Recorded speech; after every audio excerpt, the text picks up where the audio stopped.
नमस्कार सभी को।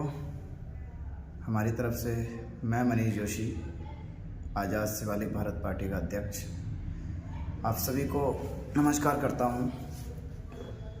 अभी जो मुद्दा है किसान आंदोलन का, तो जो हमारी प्रेजेंट में भी सरकार है केंद्र में, वो किसानों के लिए और किसानों के हित की अभी तक कोई बात नहीं हुई है, बल्कि किसानों पे गोलियां चलाई जा रही हैं, रबड़ गोलियां, लाठियां पड़ रही हैं। किसान अन्नदाता है, किसान की मांगें सुनी जाएं। स्पष्ट रूप से वो सही कह रहे हैं अपनी तरफ से। किसानों की अगर बात नहीं सुनी जाएगी तो किस बात की गवर्नमेंट है, किस बात की सरकार है? अरे भाई, जो अन्नदाता है, हमें जो शहरों में लोग रह रहे हैं, क्या वो खेती कर रहे हैं या कोई पॉलिटिकल पार्टी जाके खेती कर रही है? मेरा बस एक ही कॉन्सेप्ट है कि किसानों की बात सुनी जाए, उनके हित की बात की जाए। अभी तक जो भी पार्टियां उनके लिए बात कर रही हैं या नहीं कर रही हैं, उनके हित में है या नहीं है, चाहे विपक्ष हो या पक्ष हो।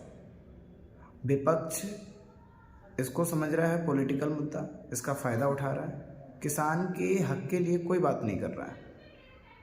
मैं चाहता हूँ अगर किसानों के हित की बात की जाती है, अन्नदाता की, तो एमएसपी पे जो गारंटी है वो दी जाए। मिनिमम सपोर्ट प्राइस जो है वो उनको मिलना चाहिए, उसकी गारंटी देनी चाहिए। अरे भाई, बड़े बड़े उद्योगपतियों के जो कर्जा माफ़ किए जा सकते हैं, तो किसानों का क्यों नहीं किया जा सकता है? डीजल इतना महंगा है, उस पर ट्यूबवेल में जब या तो कहीं इतना होता कि बारिश हो जाती तो फसल उग जाती है, कहीं नहर का पानी है तो फसल उग जाती है, पर प्रेजेंट में कभी कभी सूखा भी पड़ जाती है। किसान ट्यूबवेल का इस्तेमाल करता है। डीजल इतना महंगा है, हर चीज़ इतनी महंगी है, गवर्नमेंट ने ऑलरेडी कर रखी है। किसान कैसे करेगा? अपनी फसल की लागत भी अगर किसान नहीं निकाल पा रहा है तो किसान कहाँ रहा? वो तो एक मज़दूर है। और मज़दूरों की अगर मांग की नहीं सुनी जाएगी तो मज़दूर तो फिर बैठेगा ना, फिर तो हड़ताल करेगा ना, फिर तो वो रोड पे बैठेगा।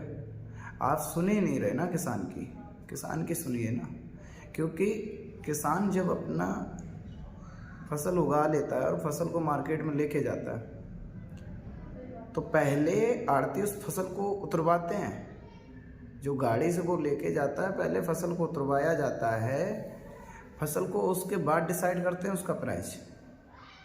और डिसाइड इस आधार पे होता है कि अब कि लेबर भी आड़त वालों की ही उतारेगी, और अगर दोबारा अगर उनको रेट अच्छा नहीं लगा किसान का, अगर वो वापस लेके जा रहे हैं, तो गाड़ी का खर्चा कैसे निकलेगा?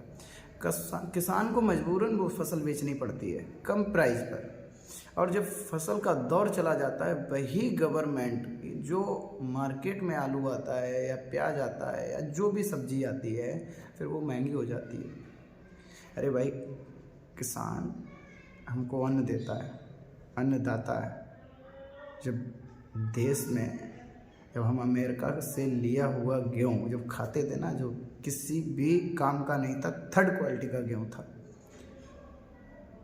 उस टाइम हमारे शास्त्री जी ने नारा दिया था, जय जवान जय किसान।